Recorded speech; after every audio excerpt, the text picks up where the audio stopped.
Welcome to Elements of Community, a podcast about discovering and exploring the elements of community.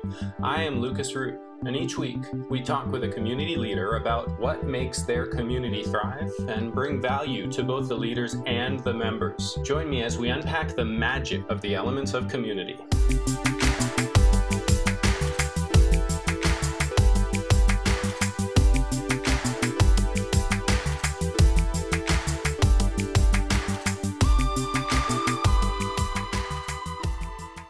Patty, thank you so much for joining me. I'm really excited. So for everybody who wasn't there in the green room before, we were talking about how you and I have actually rescheduled this recording already once.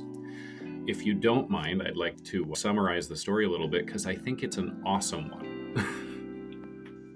Of course, that's fine. So you were actually introduced to me by somebody I admire very much, and you and I have had, 3, maybe 4 really good, deep, long conversations before this one. And I just have enjoyed getting to know you so much. And when we scheduled this, I was really excited, of course, to have this conversation and to share you with my audience. And then you rescheduled with me the first time. And you reached out and you just said, listen, I'm really low energy right now. And, I don't think that's going to make for a great recording. And I agree.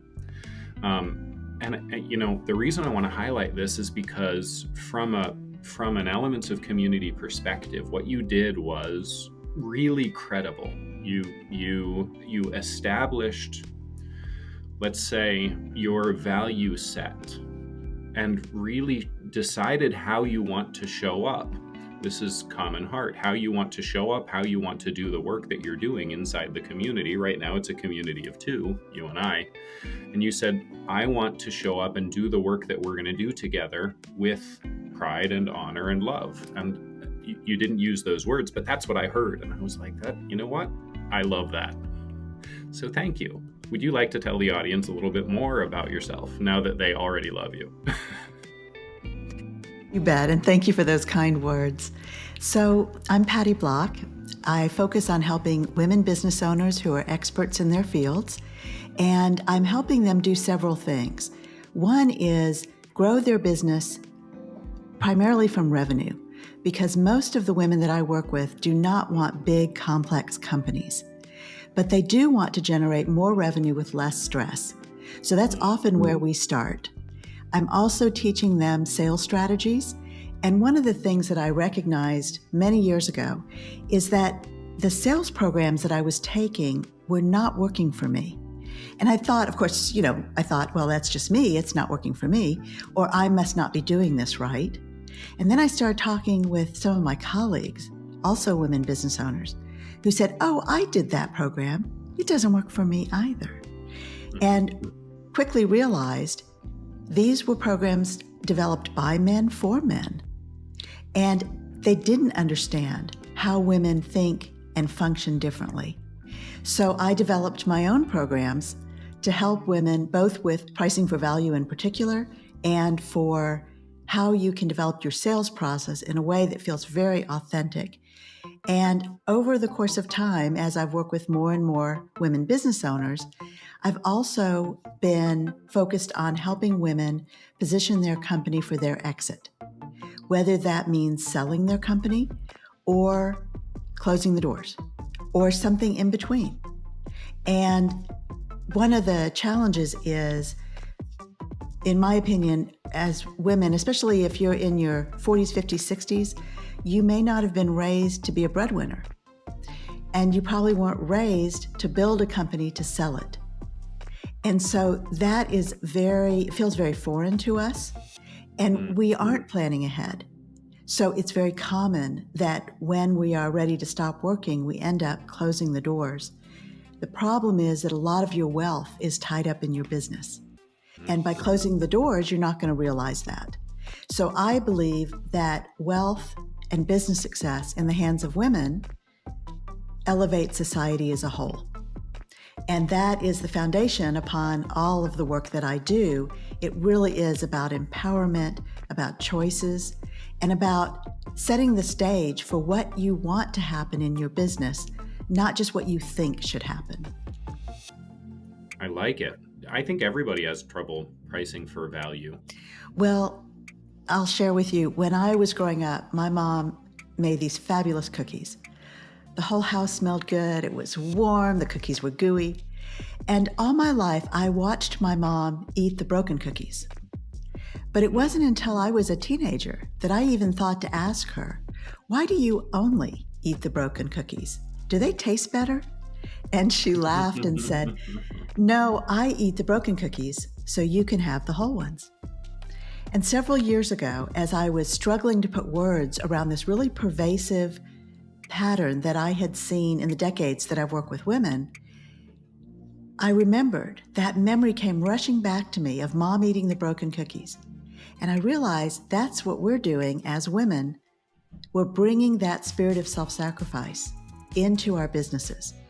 And what that looks like is we tend to undervalue ourselves, then we underprice our services, and then we over-deliver for our clients.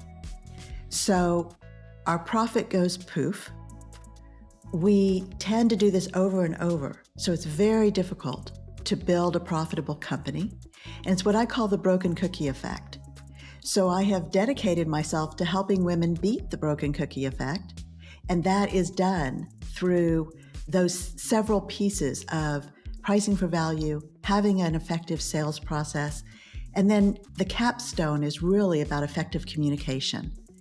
And I wrote a whole book about that because it is so critical. It doesn't matter if you price for value if you're not confident in how you talk about it.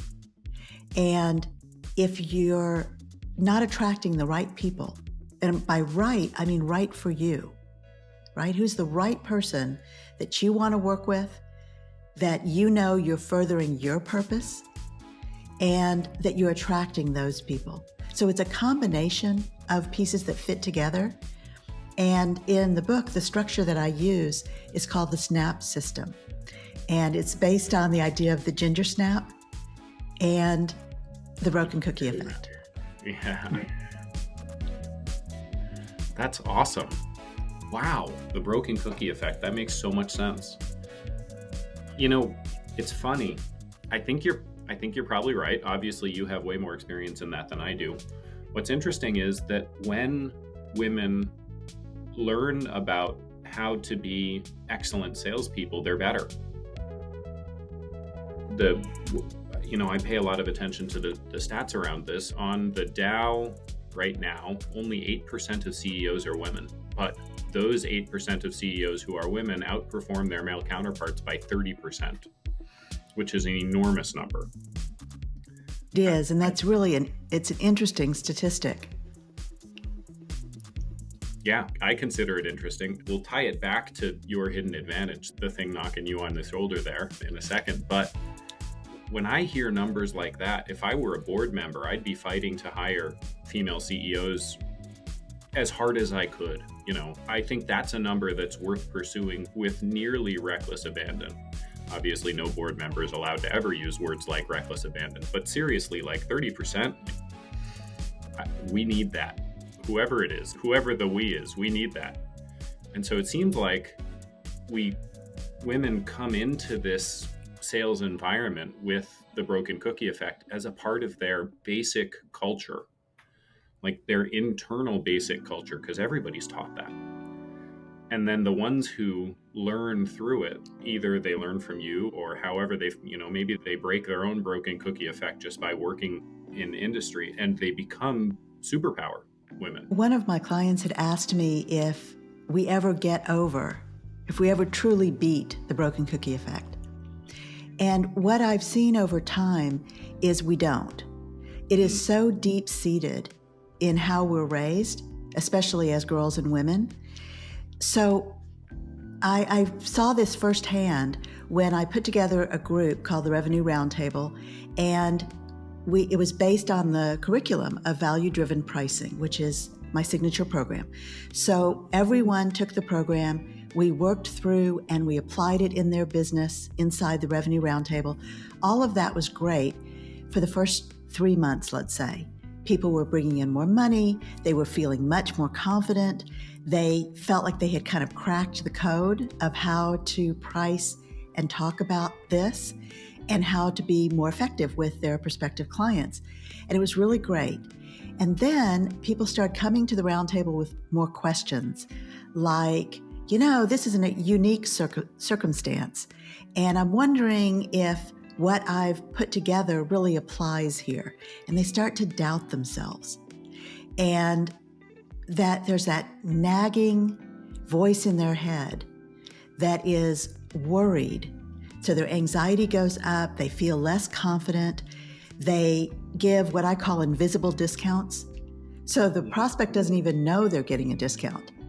But in your own mind, you're thinking, this is a special client. I really want them to come on board. So I'm going to give them a 20% discount. They don't need to know that, but it'll make me feel better.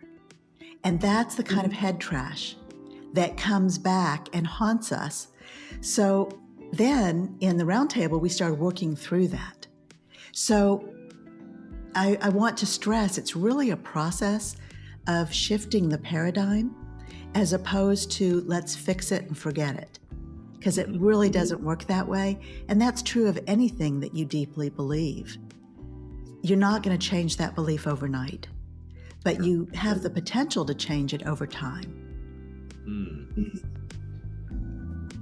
Thank you for the work you're doing. I love the work I do. Absolutely love it. Now, tell me more about the book. So, Your Hidden Advantage, this book was inside me for a long time. And I had people asking me, have you written a book? Is there a book I can read? And I think I kept putting it off because, first of all, I was busy. And I'm also the single mom of 3 now young adult children. So I really had my hands full. And I also believe that a book that is a work that has been in your head and your heart for a long time is born when it's ready to be born. Yeah. And with that thinking, that's how I developed Your Hidden Advantage. And the concept there is using the broken cookie effect as a framework and the SNAP system, which stands for stop believing the myths, narrow your focus, assess your value, and practice your power. Those 4 pieces come together in this framework so that you are generating more revenue with less stress, you're attracting your right fit clients, and you will feel so much more confident in how you're talking about yourself, your business, your pricing, your team. And that confidence reflects in every prospect that you're speaking with, and also helps you evaluate which people you really do want to work with and who might be better off working with someone else. And so it's that whole concept. Now, what I didn't anticipate was that Your Hidden Advantage would be part memoir and part business book. And that's because I have to say, unless it's really cut and dried as a business book, I think a lot of times the author pours themselves into it. And I know I did. And it took me about 2 years to write the book and then, of course, to get it published. So the concept here is using stories from my past or my experience to help the reader understand how that can be applied in a business setting. And very much like the broken cookie effect, starting with a story about my mom and her spirit of self-sacrifice, using other stories throughout the book, which I think, of course, makes it more interesting, but also more accessible. And I've gotten very good feedback on the book. There are also a series of exercises in the book that you can download and work through those. And then if you'd like and want more help with that, then I have the value-driven pricing program and painless selling to ideal buyers. And all of those are hybrid programs where there's once a month coaching. So all of that fits together, and it also allows me to shift so that my private consulting is focused on the women who want to exit their company. Love it. Wow. It sounds to me like I want to join every single one of those programs. Here's something that people do. We humans, we are meaning making machines. We'll take every single thing and we'll make meaning out of it, which is awesome because it means we're great storytellers. It also means that we're susceptible to things like the broken cookie effect. And here's part of the reason why. So somebody will listen to this story and say, yeah, I get it, but also, like, that wasn't a sacrifice. That's what they're hearing in their head. That wasn't a sacrifice. You might not even hear this like actually consciously. That might be a subconscious narrative that you're saying. So those of you who are listening right now and you're saying to yourself, well, that wasn't a sacrifice. She still got the cookie. And it's true. It's true. She still got the cookie. But it's a baseline foundational behavioral pattern. And what we do, again, as meaning-making machines, is we take this foundational behavioral pattern. So she ate the broken cookies and left the whole cookies for other people. And then the other people that come in and interact with this gift that she has made for you and for the rest of your family and your guests and whatever, they have appreciation for eating the cookie. Now, let's be honest, they also would have appreciated eating a broken cookie. But that's not the way her internal narrative is working. Her internal narrative is saying, oh, they got the whole cookie because I ate the broken cookie, and they're happy because they got the whole cookie because I ate the broken cookie. This is the meaning-making machine that we do inside our heads, every single one of us, me included. Men, women, children, adults. And we create these foundational behavioral patterns and we take those into other things, which is, again, amazing. We're incredible with how we're able to leverage a skill set that works, let's say 80% as well in this other circumstance. It's what we do. And so we'll say, okay, now I'm selling a thing and I know that the broken cookie effect works, right? I know because I made the meaning from the story of watching people eat the whole cookies and having appreciation and joy. I know that if I do the same thing over here in this other thing, I'm selling a product or I'm building a business or I'm selling my services, it's gonna work here too. And you know what? It does work. Until you run out. Until you personally don't have more of yourself to give. Until eating the broken cookies results in you not having anything on your plate anymore because you're giving everything away. And that's when it breaks. And it breaks for everybody, men and women. This isn't special. All of the people who engage in this particular behavior will all eventually break. And I love it. And I think you're probably right. I think women are probably more susceptible to that than men. Well, and here's the thing. So you're right on target in terms of what the eventual effect is. So I'm not saying be selfish. I'm not saying you always have to put yourself first, right? That's not at all what I'm saying. What I'm saying is there needs to be a balance. Yeah, I mean, the first aid effect is the other side of this. If you don't take care of yourself, you cannot take care of other people. Exactly. And what happens is we are so worried about everyone else getting the whole cookie, like our staff, our clients, our families, that we end up living on crumbs. Yeah. And a lot of the dynamic that I kept seeing over and over, I still see, is when your pricing is not appropriate and not really about the value that you're bringing, then you're constantly scrambling. And your business does not have to be a burden. The idea of a business should be... None of us went into business for the burden. Like, that's not what we were... Exactly. Exactly. We went into business to be our own boss, to enjoy some freedom, to, in my case, I experience a great deal of joy in my business. Yeah. And offer a service that you love. Mm-hmm. Exactly. And help people that I care deeply about. So all of those things are positives, but when we're scrambling to pay the bills, it does not feel positive, and we keep thinking we're doing something wrong. You're not doing anything wrong. You're doing the best you can do.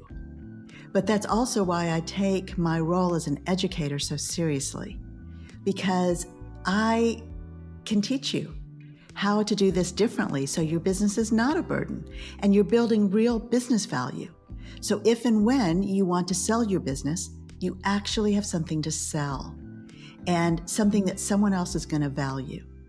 So all of those elements fit together to bring you more freedom and joy in your business.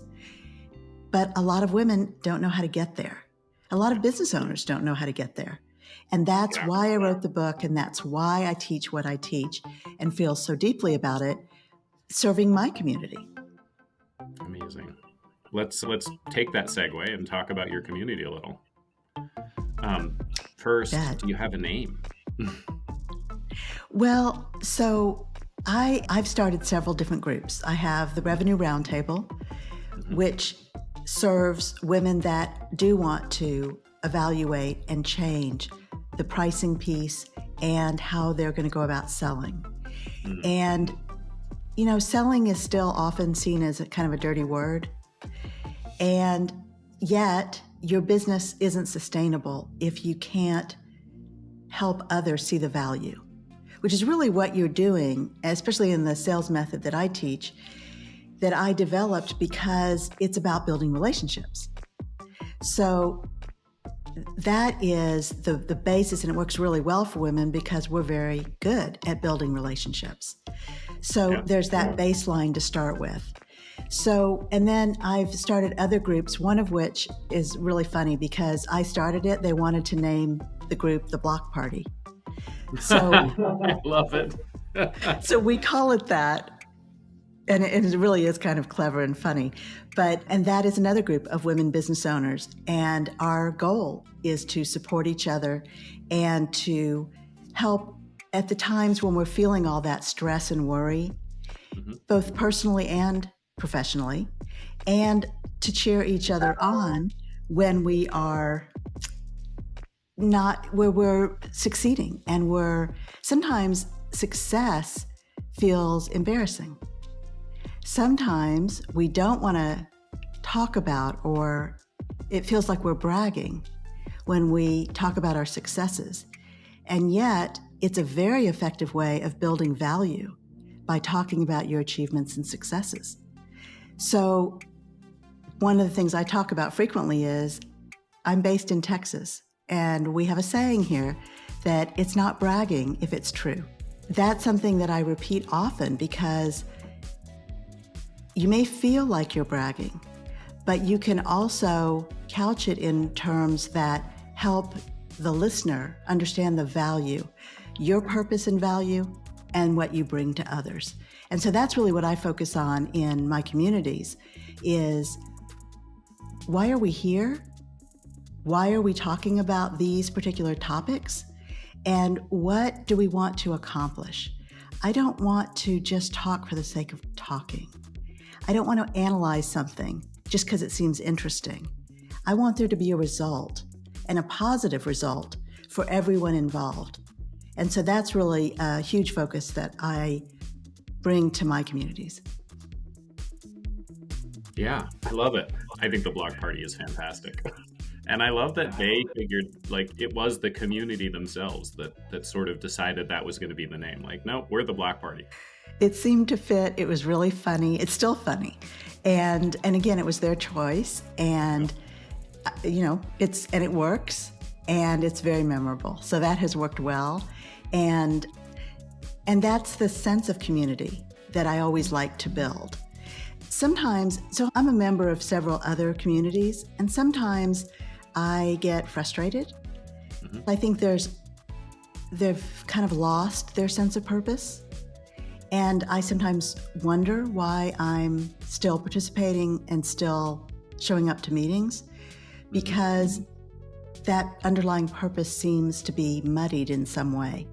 So that's why I've started several groups of my own and kept that as a main piece, and often revisit with the participants, what is our purpose? Has our purpose shifted?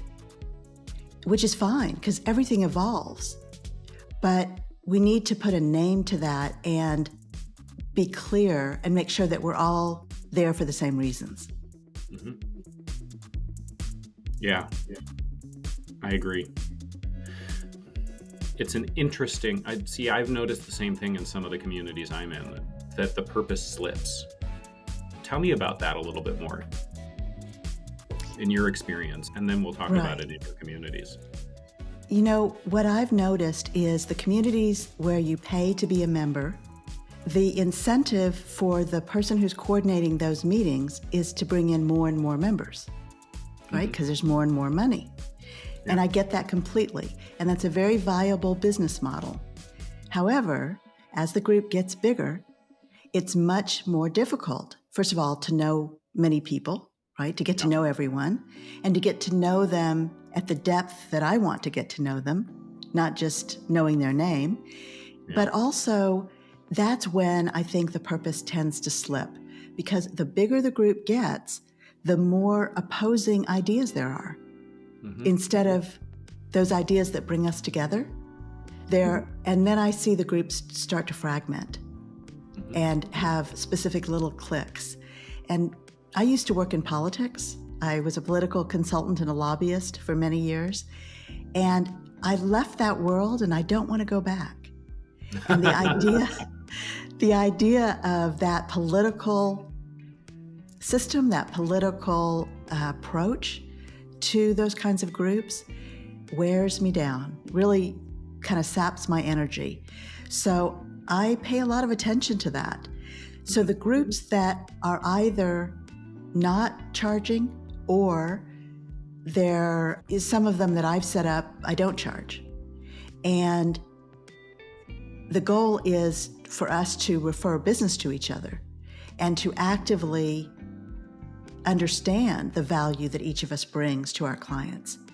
And so some of those groups that remain small at like 8 or 10 people, those are some of the most valuable groups I belong to, and where I feel as though it's manageable. We are all, it's interesting when we think about the 6 points of a community that you've talked about. One of them is that common language. Yeah. And so when we have a small group, and of course it's easier with a small group than with the large, that we do have a common language. And when someone brings something up, they don't have to qualify it. They don't have to say, well, this might not be relevant, but they don't have to say that, because they know this is a safe environment and everything is relevant. Yeah. And if you want to talk about the trouble you're having with your son, because it's impacting everything else in your life, you should do that. That's what this meeting is for. And it's about getting to know the whole person, not just the business person.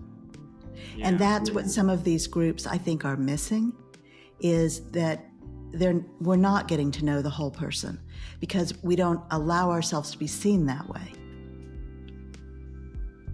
Amazing. So there's so many ways that I could go with this.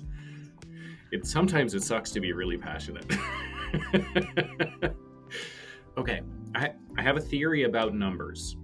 And one of the theories about numbers is that the number 6 is an absolutely magical number, not just because there are 6 elements of community.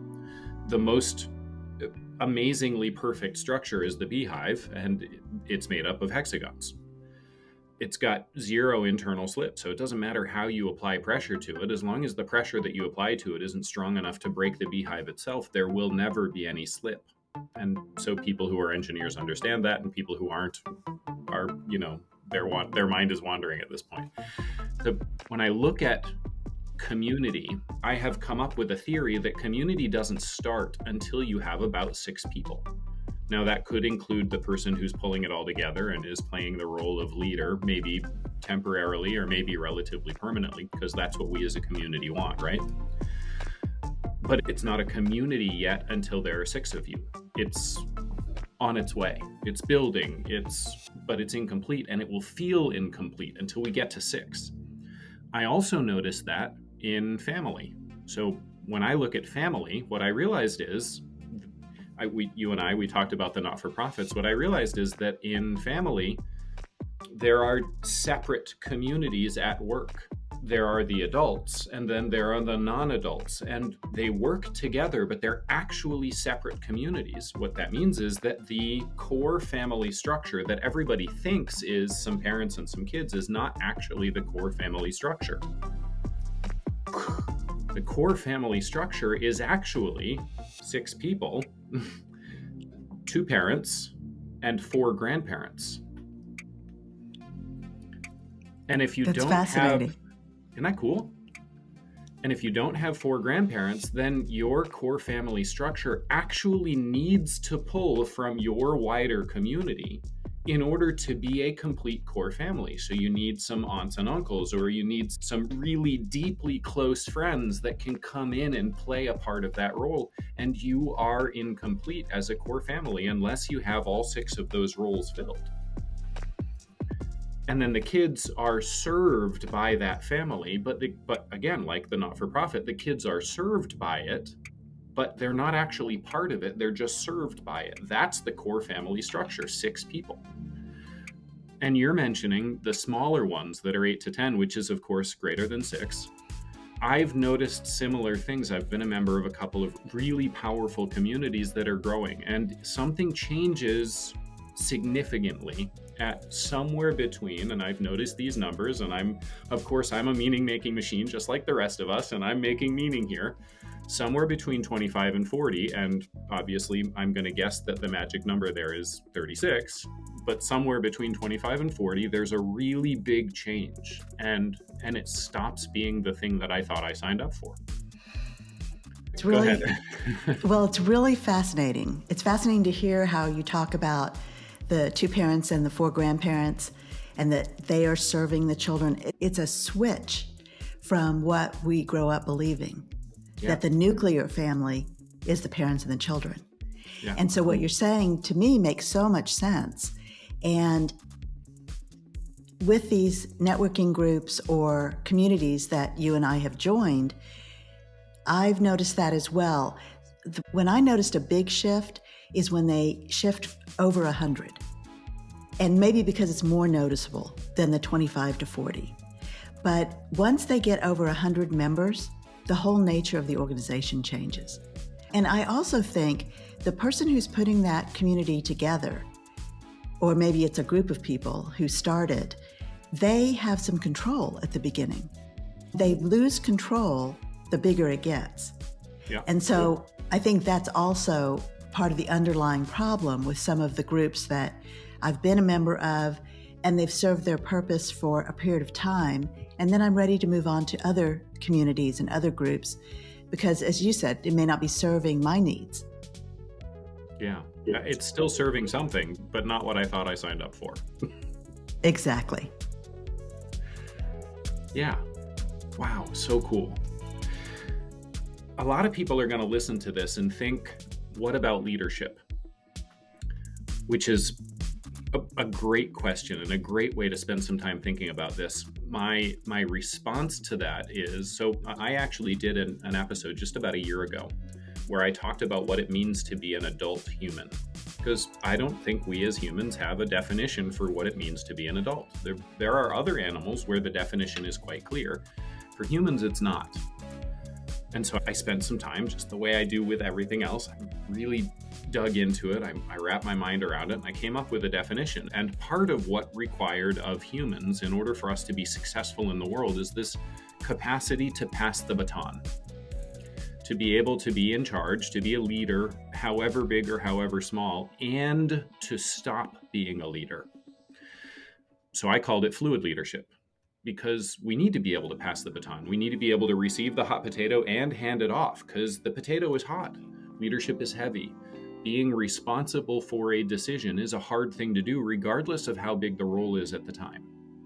And to be healthy, as a society and as a community, we need to pass that around so that those decisions are more nuanced in their capacity to be made. And as an individual, to be healthy, we need to be able to pass that hot potato on so that our hand can cool off because it's hot. Fluid leadership.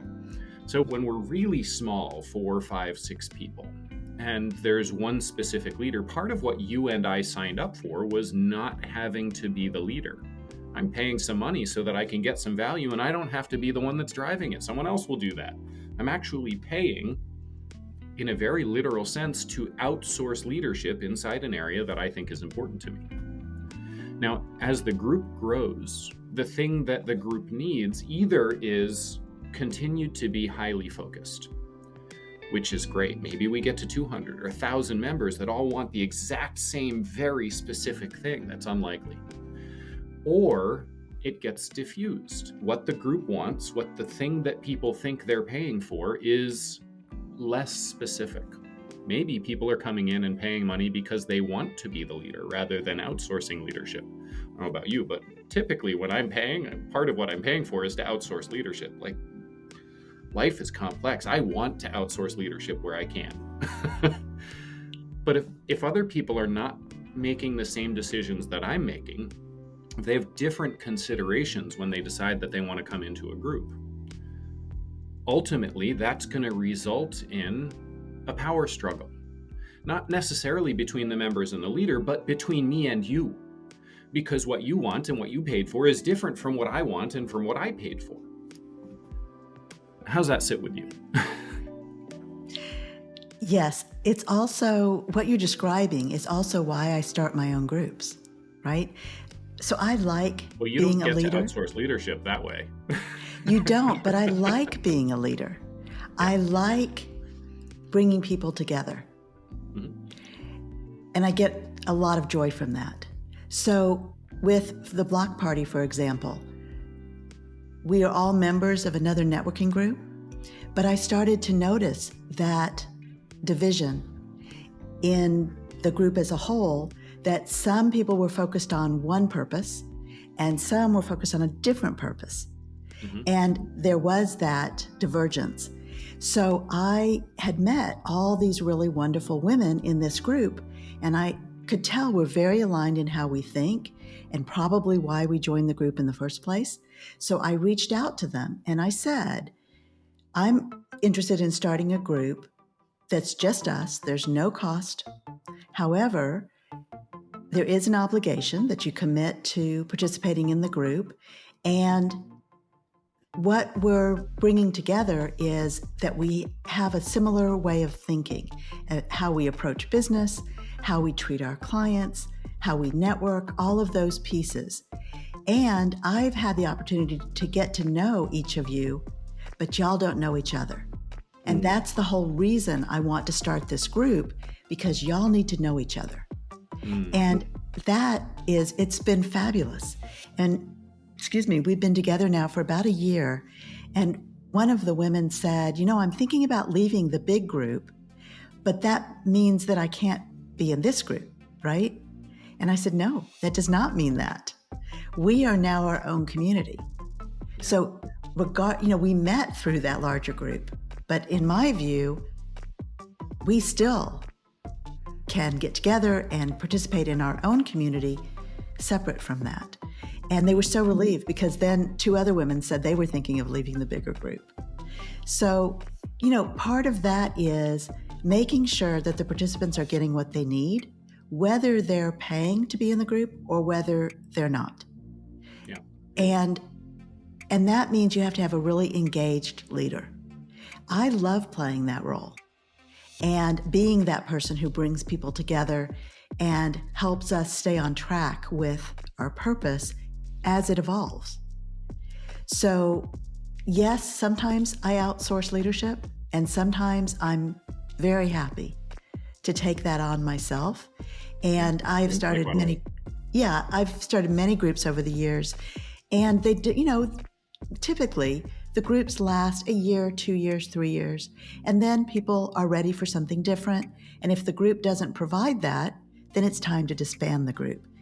And to your point about passing the baton, that is the other thing, is organizing and facilitating a group is really easy for me. Some people find that very challenging. So they get the benefit of my doing all the organizational work and facilitating, and we all benefit from being in the group. But also, I'm a role model for how to best facilitate those groups, how to make sure everyone's treated fairly. So I would hope, and I have seen, that people that come out of some of my groups start their own. And often I'm encouraging them to start their own. And that is a way of passing the baton. I And love that. so I am a big believer in balance, right? It's not, I'm not saying to every woman you need to raise your prices. I never say that. I'm saying we need to look at the structure of your pricing. You may need to raise your prices, but it depends on who you're serving, who is your audience. Yep. So I just don't believe in this extreme on one end or another. I think there has to be a balance in everything that we do, including leadership. I love it. So water is effectively free when I turn on my faucet. It's not actually free, we pay for it, but effectively. The exact same water that comes out of my faucet, you can buy in plastic bottles at the convenience store. Really, I mean truly, it's the exact same water as what comes out of my faucet. And when you buy it in plastic bottles at the convenience store, or Costco perhaps, you can get a 24 pack of that water for, I don't know, $4 or something. At the convenience store, it's, the tap water in plastic bottles is probably $1. And then you go to the airport, and that exact same water is $6. And, tap water is not going to kill me. I'm not particularly excited about drinking it, but it's not going to kill me. And it's really interesting to think about the different value stack of my faucet, Costco, the convenience store, the grocery store, and then the airport. Because when you consider the difference between those and you look at the pricing structure, as you said, in those different scenarios, it's a powerful reminder that it may not be about raising prices. It may be about finding the right customer. It may be about changing your value stack. It may be about changing your offer. Absolutely. That's so well said. And again, it's not what you think you should do, right? It's what you want to do, what you need to do within your business. And a lot of, especially early stage business owners, think that there's some cookie cutter idea of what they should be doing. And that often gets in the way of their true success because they keep thinking they're supposed to go down this path, and that path may not serve them. Yeah, that path may not serve them. That's so true. The irony is, in order for you to be able to charge $6 at the airport, you might have to be selling 24 packs for $3 at Costco just to be able to charge $6 at the airport. It might be necessary. Yeah, very cool. Thank you, Patty. How do you, this is going to be an interesting one, maintain what I call the social contract, the interest in showing up in a specific way inside your community? How do you maintain that without charging? I think there are a couple approaches. So I have a combination. Some groups I charge for, especially when I'm teaching and coaching. And some groups are meant to be a group of peers so that no one is teaching. No one is, quote, the guru. It's the combination of helping each other. So that's kind of how I look at the different communities. I think one thing I often think I'm boring, and because I'm very predictable and I'm very consistent, right? So showing up for any of my communities is really not a challenge for me. Showing up consistently, predictably, I am who I am. What you see is what you get. I say what I mean and I mean what I say. So because of that and that grounding, which I really have to give credit to my nuclear family, that grounding makes it easy to show up and remain engaged with people in my communities in a very consistent way. So I think people would be really shocked if they showed up and I did something impulsive or, I don't know, said something inappropriate. I'm very careful with Even my at words. The block party? Yes. Isn't that what you're supposed to do at a block party? Well, and I'll tell you, at the block party, but we stress it's a safe environment. Mm-hmm. So we really don't talk religion and politics, but I guess we could, right? We try and stay away from those horrendously controversial things that polarize so many people. But basically, the underlying belief in who we are doesn't change. And it's not going to change for me. I know who I am. I know what's important to me. I know how deeply I care about others and certainly others in my community. And I also know how much I care about expanding that community. That the way we show up needs to be inclusive, not exclusive. And that's very important to me. So I think people would be really shocked if I ever showed up someplace and if I was not consistent and predictable and didn't say as directly as I'm saying today, this is what I believe. And this is how I operate in the world. Because that hasn't changed since I was 20, right? That's who I am. So did I answer your question? Yes, sort of. So to add words to that, the way I heard it, what you're saying is you're providing a really consistent role model, and your hope is that they will follow the leader in a very literal sense for the social contract. Yes, and I set the standards for groups that I start. Obviously not for groups that I join, but groups that I start, I set the standards.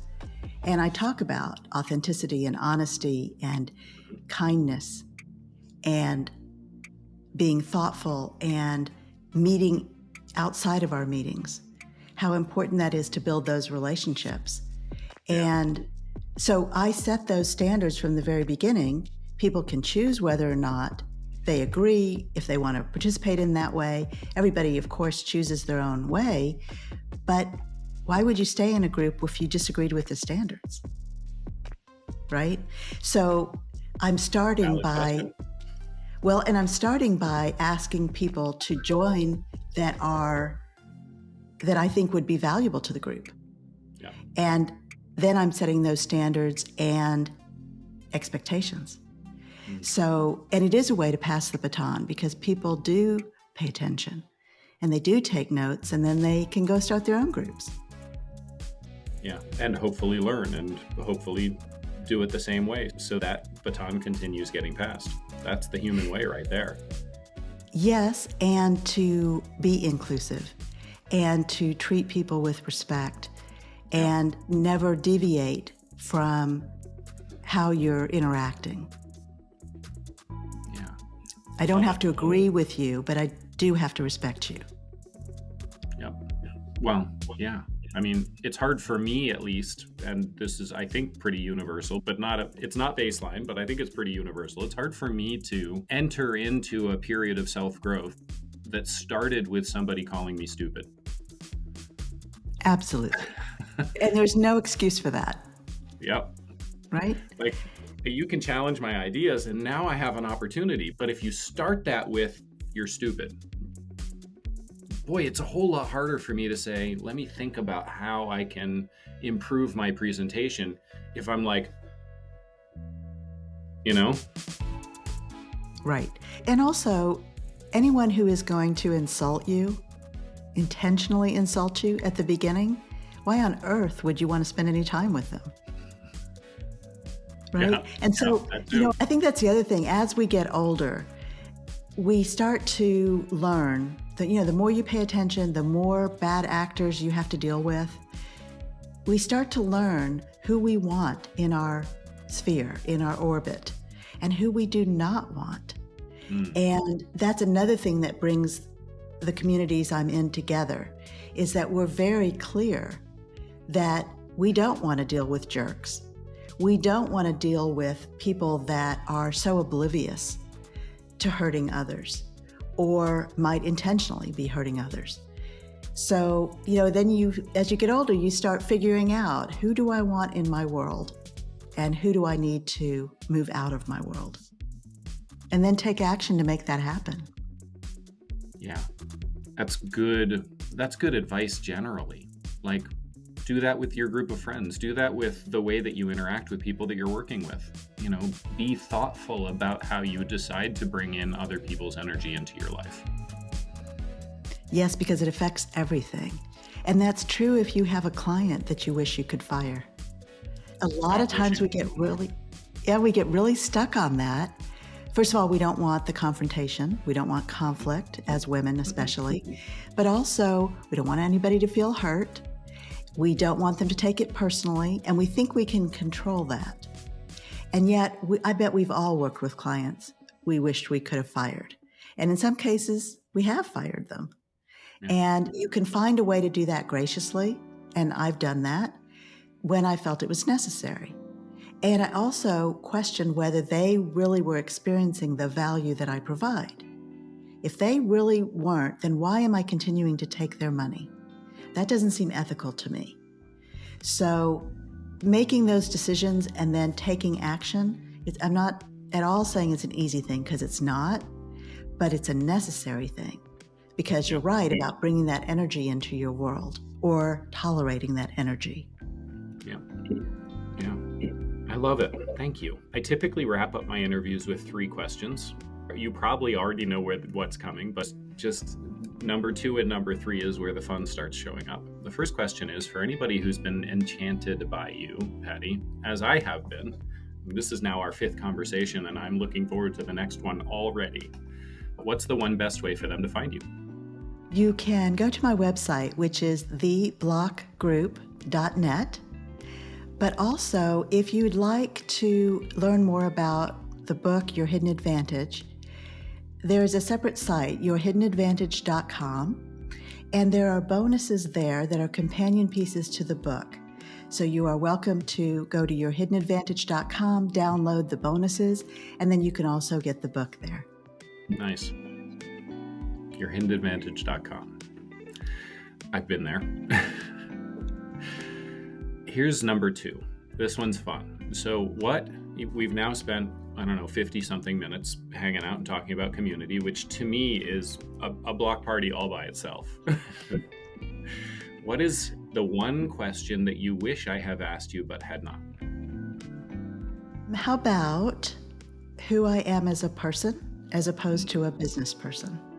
Yeah, I love it. So one of the calls that you and I had, I think, was about 9 months ago, and you were just in the process of moving closer to your kids, which is something that I'm hugely in favor of. Why don't you tell us a little bit about who you are as a person? So I am a person who used to believe in marriage, and all of a sudden I was 35 years old. I had 3 little kids at home. I had a thriving political consulting business and a surprise divorce. Realized very quickly that I was going to be responsible financially, emotionally, logistically for raising my children and taking care of myself, which it was a very difficult time for me, and it was a long period of time to get through the divorce and so on. And I needed to close my business because the lobbying required a lot of travel. So that's one of the reasons I'm so passionate about helping women position for exit, because I wish I had been able to sell my business instead of closing the doors, and I wouldn't have had the first clue how to do that. I don't want other women to experience that, because I had built so much value in my business over 8 years and yet couldn't do anything with it because I didn't have the luxury of time. Yeah. So that's one piece of it. And it's not just for you. You had relationships, you probably had processes and procedures, you knew how to get things done. The next person who filled the void, because that service was still required, so as you closed the door, the void was closed. They had to reinvent all of that themselves instead of being able to just buy the manual literally from you. That's right. And so that was really heartbreaking to me. And I needed to get a job, which I did. I went to work for an international school as director of development and then became director of operations. and was there for about 8 years. When I left there, I really was waiting for my kids to get older and more independent so I could take the leap of faith to go back into owning my own business. And I always knew I was going to do that. It was just really a matter of timing. And so in 2006, I started the Block Group and wanted to bring my experience in Well, that finance was and operations. a couple months ago or so. Yeah, 17 years ago. I wanted to bring my experience in finance and operations to the small business market. So that is how the company evolved. And I think one of the underlying factors and why I give my nuclear family so much credit, my mom and my dad, and certainly my grandparents, is that foundation of feeling confident, knowing who I am, knowing what's important to me, and working towards that didn't just start when I turned 50, right? That was always the case. And the older I got, the more I understood how important that was and how much of a role model I am for my children. And that was the focus that I needed to bring during the divorce, was focus on raising good humans, and everything else was I could deal with. Love that. Right? Yes. But raising good humans is a huge challenge. It is a huge challenge. But I've now done that, and all 3 of my children are business owners. Oh. And we have complementary businesses. So we help each other in all our different businesses, and it's very symbiotic. So that has become really cool. And as you mentioned, I ended up moving closer to 2 of my kids. My daughter is out of state, so fortunately she comes in frequently, but my 2 sons are here. And that has just been wonderful. The fact that we want to be in close proximity to each other is so heartwarming to me. And I'm very close with my extended family, my siblings, my nieces and nephews. And so all of that has been, it just enriches my life so much. My parents are no longer with us. And in some ways, I feel as though my mom passed the torch to me to bring everyone together for family reunions and to stay in contact and build those relationships, which I do every day. And so that, to me, is so important. And understanding the legacy that I want to leave, just like my mom thought about the legacy she wanted to leave, and certainly my dad did. So all of that kind of wrapped up together is me as a person, and my identity is very wrapped up in my business. But as I mentioned, my business brings me joy. Yeah. So, and I think that's what my kids are feeling as well, that they really enjoy being business owners, and the fact that we have this kind of symbiotic relationship. I love that. Are you adopting? Don't get me wrong, I love my parents, but I want some of that. Oh, thank you. You know, I've raised my children, I'm done, and I now have my first grandchild. So I want to impart some of this to my grandchild, hopefully grandchildren someday. And that's really what is most important to me, is family, and that I really firmly believe everyone needs to contribute to their community. And you can do that in a million different ways, whatever way works for you. And everyone in my family, my big extended family, that is something that we all believe. So we all give back, we all participate in our community, and care deeply about making sure that one little step forward means the world's a better place. Because there's certainly a lot of tragedy and heartbreak, and we hear about it every day, and we have to counter that with all the good stuff. Yeah. Yes. I love it. Thank you. Finally, do you have any parting thoughts? One of the things I hope that your listeners will take from this is that they have choices. So it doesn't matter what you think you should do. It doesn't matter what anybody else in the world is doing with their business or in their families. None of that matters. What matters is figuring out what you want, what's important to you, what your values are, and how you want to give back to your community. And in that case, you have so many choices. And a lot of times I think we lose sight of that. So give that some thought. Know that the thought and time and energy that you put into being intentional in how you contribute to the world will come back to you tenfold. Yeah, I love that. The energy you put into being intentional will come back to you tenfold. It's at least. Yeah. Thank you, Patty. Thank you. Thanks for having me, and I've really enjoyed our conversation. Me too. Thank you. Thanks for joining us this week on Elements of Community. Make sure to visit our website, elementsofcommunity.us, where you can subscribe to the show in iTunes, Stitcher, Spotify, or via RSS, so you'll never miss a show. While you're at it, if you found value in this show, we'd appreciate a rating on iTunes, or if you'd simply tell a friend about the show, that would help us out too. Be sure to tune in next week for our next episode.